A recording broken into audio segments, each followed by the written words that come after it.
नमस्कार, आप देख रहे हैं न्यूज समय तक और मैं हूं आपके साथ अमन त्रिवेदी। आइए नजर डालते हैं आज की ताजा खबरों पर।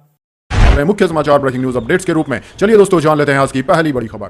मुस्लिम लड़ाकों का सामना नहीं कर सकता है इजराइल, जंग के बीच ईरान की चुनौती, तुर्की का भी आया बयान। जी हां दोस्तों, इजराइल इन दिनों टू वार फ्रंट पर जंग लड़ रहा है, एक और हमास है तो दूसरी ओर लेबनान के हिजबुल्लाह। लेकिन ईरान भी लगातार इजराइल की ओर आंखें तरे रहा है। दोस्तों, ईरान के सर्वोच्च नेता खामेनेई ने कहा है कि नेतन्याहू की सरकार असहाय फिलिस्तीनी लोगों, बच्चों और महिलाओं से बदला ले रही है, क्योंकि वह मुस्लिम लड़ाकों का मुकाबला करने में असमर्थ है और भविष्य में भी वह मुस्लिम लड़ाकों से टक्कर नहीं ले सकेंगी। ईरान के सर्वोच्च नेता खामेनेई ने कहा कि गाजा के बच्चों के खून से अमेरिका के हाथ सने हुए हैं। वहीं तुर्की के राष्ट्रपति तैयब एर्दोगन ने कहा कि हमास एक आतंकवादी संगठन नहीं है, बल्कि एक मुक्ति समूह है जो अपनी जमीन की रक्षा के लिए लड़ाई लड़ रहा है। एर्दोगन ने कहा कि हमास देशभक्त संगठन है जो अपने क्षेत्र और लोगों की रक्षा करता है। देश की संसद में अपनी पार्टी के सांसदों को संबोधित करते एर्दोगन ने कहा कि वे योद्धा मुजाहिद हैं, हम इजराइल के ऋणी नहीं है। इसके साथ ही उन्होंने कहा कि मैं इजराइल नहीं आऊंगा। इसके बाद दोस्तों अगली बड़ी खबर, कोई समझौता नहीं, चीन के साथ मिलकर भूटान करने जा रहा है यह काम, तो मोदी सरकार ने किया आगाह। जी हां दोस्तों, चीन के दबाव में आकर डोकलाम कॉरिडोर को लेकर समझौता करने की कोशिश कर रहे भूटान को भारत सरकार ने आगाह किया है। भारत ने स्पष्ट शब्दों में भूटान से कहा है कि डोकलाम जैसे संवेदनशील मुद्दों पर किसी भी तरह के समझौते के खिलाफ वह है।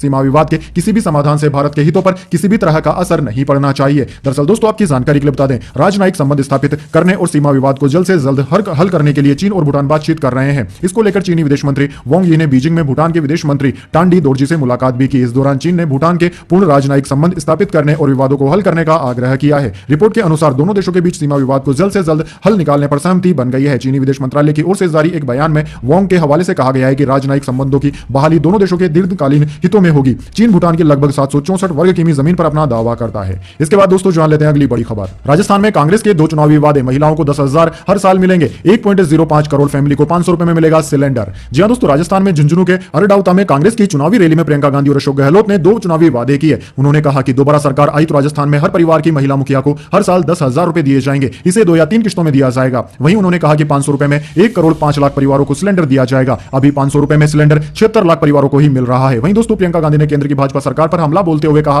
कि इनके पास कोई विजन नहीं है, रोजगार पैदा नहीं कर रहे हैं। पब्लिक सेक्टर कंपनी से रोजगार बनते थे, उन्हें इस सरकार ने अपने बड़े उद्योगपति दोस्तों को बेच दिया। यदि सभी उद्योगपतियों को देते तो दिक्कत नहीं होती, इससे रोजगार बढ़ते, लेकिन इस सरकार ने चुनिंदा लोगों को दिए। खेती किसानी भी अपने मित्रों को सौंपने वाले थे। इसके बाद दोस्तों अगली बड़ी खबर, राहुल गांधी के साथ इंटरव्यू में सत्यपाल मलिक बोले, मैं लिख कर देता हूं कि मोदी सरकार अब नहीं आएगी। जी हां दोस्तों, कांग्रेस नेता राहुल गांधी ने पूर्व राज्यपाल सत्यपाल मलिक का इंटरव्यू लिया। इसमें उन्होंने किसान आंदोलन, पुलवामा हमले और अडानी समेत कई मुद्दों पर बातचीत की और केंद्र सरकार को निशाने पर लिया। इस बातचीत को राहुल गांधी ने सोशल मीडिया प्लेटफॉर्म पर शेयर करते हुए लिखा कि क्या यह संवाद ईडी सीबीआई की भागदौड़ बढ़ा देगा। राहुल गांधी के बातचीत के दौरान सत्यपाल मलिक ने कहा कि मैं लिख कर देता हूं कि मोदी सरकार अब नहीं आएगी। राहुल गांधी ने पूछा कि जब आप जम्मू कश्मीर में थे तो काफी पेचीदा समय था, इस पर आपकी क्या राय है। सत्यपाल मलिक ने इस पर कहा कि आप जम्मू कश्मीर को जबरदस्ती या सेना से ठीक नहीं कर सकते, यहां के लोगों को जीत कर आप कुछ भी कर सकते हैं। समस्या का समाधान करने के लिए पहले तो राज्य का दर्जा वापस देना चाहिए। उन्होंने आगे दावा किया कि जम्मू कश्मीर को केंद्र शासित प्रदेश का दर्जा केंद्र सरकार ने शायद इस कारण दिया क्योंकि इनको लगता था कि पुलिस विद्रोह कर देगी, लेकिन पुलिस तो सरकार के प्रति वफादार रही है। इन्होंने ईद के महीने में छुट्टी भी नहीं ली, ऐसे में राज्य का दर्जा देकर चुनाव कराने चाहिए। वहीं दोस्तों, सत्यपाल मलिक ने कहा कि पुलवामा में सीआरपीएफ के जवान शहीद इस कारण हुए क्योंकि उन्होंने 5 एयरक्राफ्ट मांगे थे। एयरक्राफ्ट मांगने की एप्लीकेशन 4 महीने गृह मंत्रालय में अटकी रही, गृह मंत्रालय ने यह खारिज कर दिया, इस कारण ये लोग सड़क से गए। उन्होंने कहा कि विस्फोटक सामग्री पाकिस्तान से आई थी। इसके बाद दोस्तों जान लेते हैं अगली बड़ी खबर, एनसीईआरटी की किताबों में इंडिया को भारत करने की सिफारिश, हिंदू योद्धाओं की जीत की कहानियां शामिल करने का सुझाव भी दिया। जी हां दोस्तों, national council of education research and training यानी कि एनसीईआरटी की किताबों में जल्द ही इंडिया की जगह अब भारत लिखा नजर आ सकता है। दरअसल दोस्तों, एनसीईआरटी अपने पाठ्यक्रम में नई शिक्षा नीति के तहत बदलाव करने जा रहा है। इसके लिए 19 सदस्यों की एक कमेटी बनाई गई। इस कमेटी ने ही देश का नाम इंडिया की बजाय भारत लिखने का सुझाव दिया। साथ ही सिलेबस से प्राचीन इतिहास को हटाकर क्लासिकल हिस्ट्री और हिंदू योद्धाओं की जीत की कहानियों को शामिल करने की सिफारिश की गई है। हिंदुस्तान टाइम्स की रिपोर्ट के मुताबिक समिति के अध्यक्ष सीआई आइजैक ने 25 अक्टूबर को बताया कि भारत का जिक्र विष्णु पुराण जैसे ग्रंथों में है जो 7000 साल पुराने हैं। इंडिया नाम आमतौर पर ईस्ट इंडिया कंपनी और 1757 के प्लासी के युद्ध के बाद इस्तेमाल होना शुरू हुआ। ऐसे में देश के लिए भारत नाम का ही इस्तेमाल किया जाना चाहिए। उन्होंने एनसीईआरटी के सिलेबस में शास्त्रीय इतिहास को शामिल करने की सिफारिश के पीछे की वजह बताई। आइजैक ने कहा कि अंग्रेजों ने भारतीय इतिहास को प्राचीन, मध्यकालीन और आधुनिक में बांट दिया है। प्राचीन इतिहास बताता है कि देश अंधेरे में था, उसमें वैज्ञानिक जागरूकता नहीं थी। हमने सुझाव दिया है कि बच्चों को मध्यकाल और आधुनिक इतिहास के साथ साथ क्लासिकल हिस्ट्री भी पढ़ाई जानी चाहिए। इसके बाद दोस्तों जान लेते हैं अगली बड़ी खबर, मल्लिकार्जुन खड़गे बोले, क्या प्रधानमंत्री अब सीएम बनेंगे। निगम विधानसभा हर चुनाव में लोगों से कहते हैं मुझे चुनो, मोदी बताए कहां कहां से चुनाव लड़ेंगे।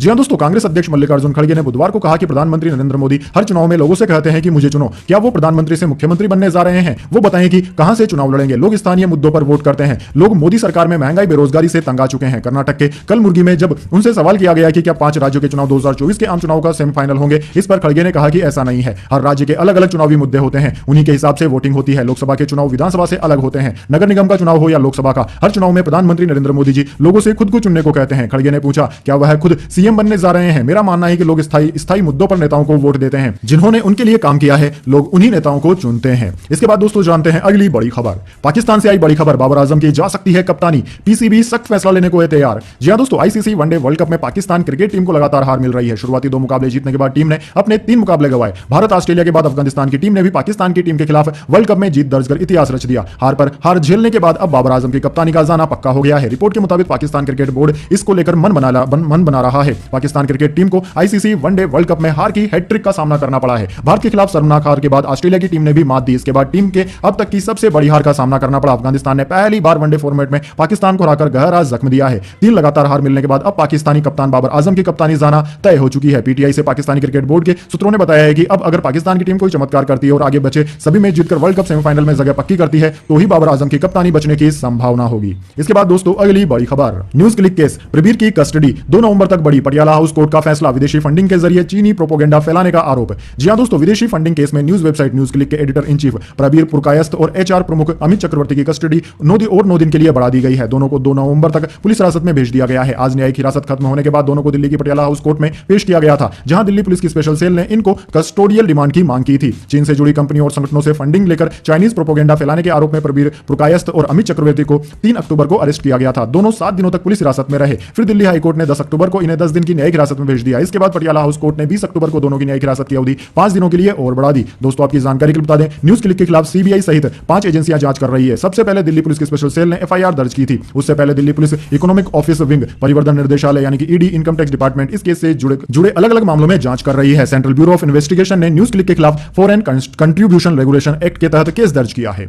इसके बाद दोस्तों जान लेते हैं अगली बड़ी खबर। 5 राज्यों के चुनाव के बाद फाइनल होगा सीट शेयरिंग फार्मूला। 2024 के चुनाव में 270 सीटों पर कांग्रेस, इंडिया के साथी 270 पर लड़ेंगे। जी हां दोस्तों, मध्य प्रदेश में विधानसभा चुनाव की सीटों को लेकर कांग्रेस और समाजवादी पार्टी के बीच हुई लड़ाई से इंडिया अलायंस को लेकर दलों के बीच चल रही कई गलतफहमियां दूर हो गई है। सपा प्रमुख अखिलेश यादव के बयान और कांग्रेस में शीर्ष नेतृत्व के हस्तक्षेप के मामला सुलझाने के बाद 2 बातें साफ हो गई है। पहली ये कि विधानसभा सीटों के बंटवारे को लेकर सपा की जिद, आपकी हट और कांग्रेस के सख्त रुख से स्पष्ट हो गया है कि इंडिया का गठबंधन राष्ट्रीय स्तर पर विपक्ष की एकजुटता और भाजपा के खिलाफ है। लोकसभा में विपक्ष का एक कद्दावर उम्मीदवार उतारने की मोटी सहमति तक ही सीमित है। इसका विधानसभा या उसके निचले स्तर के चुनाव से कोई लेना देना नहीं है। दूसरी बात यह हो गई है कि जिस राज्य में इंडिया अलायंस की जिस पार्टी का प्रभुत्व होगा, ड्राइविंग सीट पर वही पार्टी होगी और बाकी दल रोड़ा नहीं बनेंगे। सूत्रों का कहना है कि 2024 के लोकसभा चुनाव के लिए 270 सीटें कांग्रेस के पास रहेंगी, जबकि 270 सीटें अन्य सहयोगी दलों को देने की तैयारी है।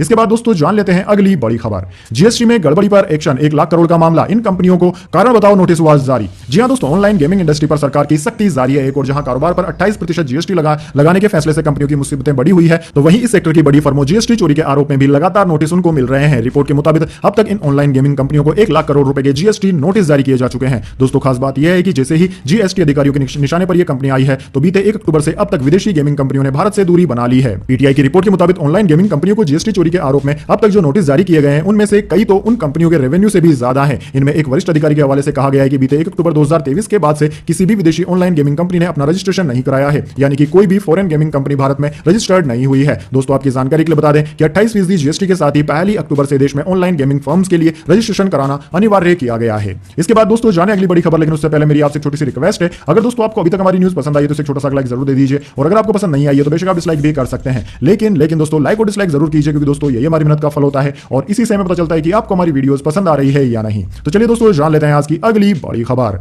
शेयर बाजार में हाहाकार, लगातार 5वें दिन गिरावट, सेंसेक्स 523 अंक टूटा, निवेशकों के 2 लाख करोड़ रुपए डूबे। जी हां दोस्तों, घरेलू शेयर बाजार बुधवार को लगातार 5वें दिन लाल निशान पर बंद हुआ। कारोबार के अंत में 30 शेयरों पर आधारित बीएसई सेंसेक्स 522.82 अंक यानी कि 0.81% की गिरावट के साथ 64,049.06 के स्तर पर बंद हुआ। वहीं नेशनल स्टॉक एक्सचेंज का निफ्टी 159 अंक यानी कि 0.83% की गिरावट के साथ 19,122 के स्तर पर बंद हुआ। दोस्तों बुधवार को कारोबार में Infosys, Cipla, NTPC, Apollo Hospitals और अडानी एंटरप्राइजेस निफ्टी के टॉप लूजर रहे, जबकि Coal India, Tata Steel, Hindalco Industries, Tata Consumer Products और एसबीआई निफ्टी के टॉप गेनर भी रहे। दोस्तों आपकी जानकारी के लिए बता दें, शेयर बाजार की गिरावट के बीच आज निवेशकों को भारी घाटा हुआ। एक कारोबारी दिन पहले यानी कि 23 अक्टूबर 2023 को बीएसई पर लिस्टेड सभी शेयरों का कुल मार्केट कैप 311.31 लाख करोड़ रुपए था, जबकि 24 अक्टूबर 2023 को यह गिरकर 309.28 लाख करोड़ रुपए रह गया। इस तरह निवेशकों की संपत्ति में आज 2.03 लाख करोड़ रुपए की गिरावट आई है। इसके बाद दोस्तों अगली बड़ी खबर, हिजबुल्लाह, हमास और इस्लामिक की लेबनान में मीटिंग, तीनों गुटों को साथ लाने में ईरान हुआ कामयाब, इजराइल के खिलाफ साझा रणनीति हुई तैयार। जी हां दोस्तों, इजराइल के खिलाफ लेबनान का आतंकी संगठन हिजबुल्लाह, फिलिस्तीनी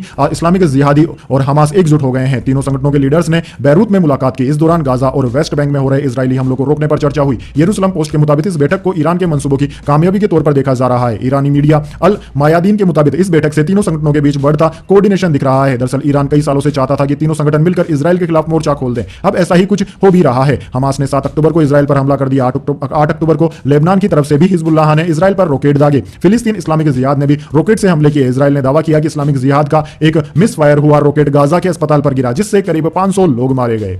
इसके बाद दोस्तों अगली बड़ी खबर, कनाडाई कॉलेजों में 80% स्टूडेंट हैं भारतीय, फीस में 72% तक हमारा हिस्सा, भारतीय छात्र नहीं पहुंचे तो खर्च नहीं निकाल पाएंगे कॉलेज। जी हां दोस्तों, भारत और कनाडा के बीच चल रहे तनाव के बीच एक तरफ कनाडा जाने की तैयारी कर रहे स्टूडेंट्स में घबराहट है, तो वहीं कनाडा के कई बड़े कॉलेजों के हाथ पांव फूल गए हैं। इन कॉलेजों में 70 से 80% स्टूडेंट्स भारतीय हैं। इनकी साल भर की कुल फीस में भारतीय स्टूडेंट्स द्वारा अदा की जाने वाली फीस 55 से 72% तक योगदान दे रही है। अगर एक भी सेशन में भारतीय स्टूडेंट्स का दाखिला नहीं हुआ तो ये कॉलेज एक सेशन तक का खर्च नहीं निकालने में सक्षम नहीं रहेंगे। इन कॉलेजों में 4000 स्टूडेंट्स का नॉर्दर्न कॉलेज प्रमुख है, जिसमें सिर्फ 833 कनाडियन स्टूडेंट है, बाकी सारे के सारे यानी कि 3353 स्टूडेंट्स भारतीय हैं। अगर भारतीय स्टूडेंट्स इन कॉलेजों में फीस जमा नहीं कराएंगे तो इन कॉलेजों का संचालन करना मुश्किल हो जाएगा। इसके बाद दोस्तों अगली बड़ी खबर, सूरत ने दिया मुंबई को तगड़ा झटका, धड़ाधड़ होने लगे ऑफिस बंद, 3400 करोड़ में हुआ यह खेल। जी हां दोस्तों, सरकार के बिना सहयोग सूरत के डायमंड कारोबारियों ने करीबन 3400 करोड़ रुपए के खर्च से दुनिया का सबसे बड़ा डायमंड बिजनेस हब तैयार कर लिया है। सूरत डायमंड बूट्स के नाम से बने इस डायमंड हब को दुनिया की सबसे बड़ी बिल्डिंग का खिताब भी हासिल हो चुका है, जो खिताब अब तक पेंटागन बिल्डिंग के पास था। सूरत में बने सूरत डायमंड बूट्स की वजह से मुंबई और महाराष्ट्र सरकार को टैक्स के रूप में बड़ा झटका लगने वाला है, क्योंकि मुंबई में से गुजराती डायमंड कारोबारियों ने अपना व्यापार समेटकर सूरत की ओर पलायन शुरू कर दिया है। वर्षों से सूरत शहर को डायमंड सिटी कहा जाता है। सूरत सिटी की डायमंड फैक्ट्रियों में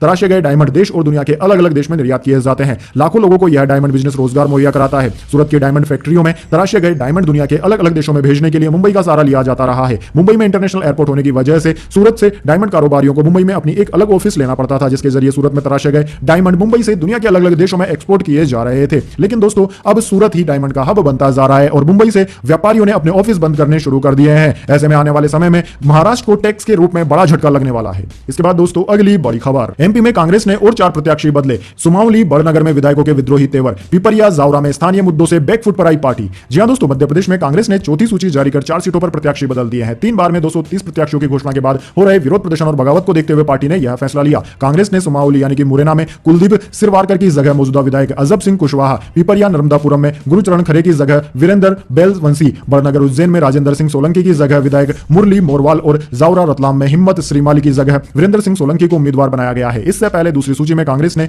3 प्रत्याशी नरसिंहपुर जिले की टोडेगांव, शिवपुरी जिले के पिचौरा और दतिया सीट बदले थे। आज जिन 4 प्रत्याशियों को बदला गया है उनके नाम 6 दिन पहले जारी दूसरी सूची में थे। दोस्तों कांग्रेस अब तक 7 सीटों पर प्रत्याशी बदल चुकी है। इसके बाद दोस्तों जान लेते हैं अगली बड़ी खबर, यूएनएससी में पाकिस्तान ने फिर किया कश्मीर का जिक्र, भारत बोला कोई तवज्जो नहीं देंगे। जी हां दोस्तों, भारत ने कहा है कि वह इजराइल गाजा स्थिति पर सुरक्षा परिषद में संपन्न बैठक के दौरान पाकिस्तान द्वारा कश्मीर का जिक्र किए जाने को कोई महत्व नहीं देगा और न ही इसका कोई जवाब देगा। संयुक्त राष्ट्र में भारत के उप स्थायी प्रतिनिधि आर रविंदर ने मंगलवार को यह बयान दिया। पश्चिम एशिया की स्थिति पर सुरक्षा परिषद की बैठक में संयुक्त राष्ट्र में पाकिस्तान के दूत मुनीवर अकरम ने कश्मीर का जिक्र किया था। रविंदर ने कहा कि एक प्रतिनिधि ने आदतन उन केंद्र शासित प्रदेशों का जिक्र किया है जो हमारे देश का अभिन्न और अविभाज्य हिस्सा है। मैं इन टिप्पणियों को उतनी ही तवज्जो दूंगा जितनी उन्हें दी जानी चाहिए और समय को ध्यान में रखते हुए इसका जवाब नहीं दूंगा। इससे पहले अमेरिका के विदेश मंत्री एंटनी ब्लिंकन ने सुरक्षा परिषद की बैठक में कहा कि सभी तरह के आतंकवादी कृत्य गैर कानूनी और अनुचित हैं, चाहे उन्हें लश्कर तैयबा ने मुंबई में लोगों को निशाना बनाकर अंजाम दिया हो या हमास ने किबुत्ज बेरी में लोगों को निशाना बनाया हो। इसके बाद दोस्तों अगली बड़ी खबर, सीएम भूपेश ने कहा ईडी ने मनगढ़ंत आरोप लगाकर बीजेपी को चुनावी मुद्दा दिया, भाजपा का पलटवार, बदनाम सरकार की बदनामी।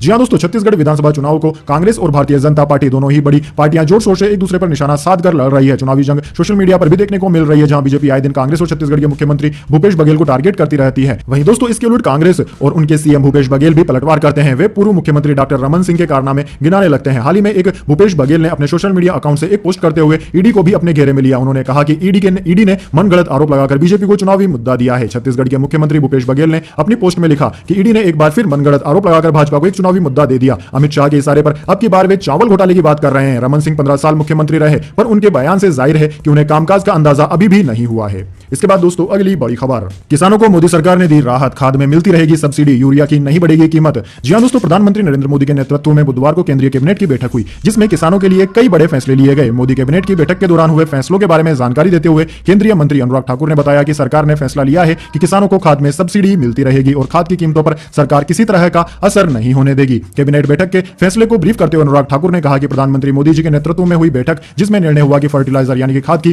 को नहीं बढ़ाया जाएगा। इसके अलावा मोदी कैबिनेट ने प्रधानमंत्री कृषि सिंचाई योजना त्वरित सिंचाई लाभ कार्यक्रम के तहत उत्तराखंड की जमीरानी बांध बहुउद्देशीय परियोजना को शामिल करने की मंजूरी भी दी है। अनुराग ठाकुर ने बताया कि इससे उत्तराखंड और यूपी को लाभ मिलेगा। दोस्तों, सूचना प्रसारण मंत्री अनुराग सिंह ठाकुर ने कहा कि एक बार फिर किसान हितैषी सरकार ने निर्णय लिया है कि अंतरराष्ट्रीय बाजार में बढ़ती हुई कीमत का असर देश में किसानों पर नहीं पड़ने देंगे। रबी सत्र के लिए न्यूट्रिएस्ट बेस्ड सब्सिडी प्रदान की जाएगी। तो दोस्तों, यह थी आज की तमाम बड़ी खबरें। इसके बाद दोस्तों बारी आती है आज के माइंड क्विज क्वेश्चन की। जी हां दोस्तों, एक आसान से सवाल का जवाब देकर आप जीत सकते हैं एक अमेजिंग सरप्राइज गिफ्ट हमारे YouTube चैनल की ओर से। तो दोस्तों, आज का सवाल आपकी स्क्रीन पर आ चुका है। महात्मा गांधी की पत्नी का क्या नाम था? जी हां दोस्तों, अगर आप जानते हैं महात्मा गांधी की पत्नी का नाम तो जल्दी से उनका नाम कमेंट्स में लिख दीजिए। अगर दोस्तों आपका जवाब होता है एकदम सही और आप चुन जाते हैं लकी विजेता के रूप में, तो आपको मिल सकता है एक अमेजिंग सरप्राइज गिफ्ट हमारे YouTube चैनल की ओर से। तो दोस्तों जल्दी से अपना उत्तर कमेंट्स में लिख दीजिए, वीडियो को लाइक कर लीजिए और चैनल को सब्सक्राइब करके बेल आइकन भी दबा लीजिए। धन्यवाद। वंदे मातरम। फिलहाल खबर में इतना ही। तब तक के लिए देखते रहिएगा न्यूज समय तक और दीजिए यानी हमें यानी कि अमन त्रिवेदी को इजाजत। नमस्कार।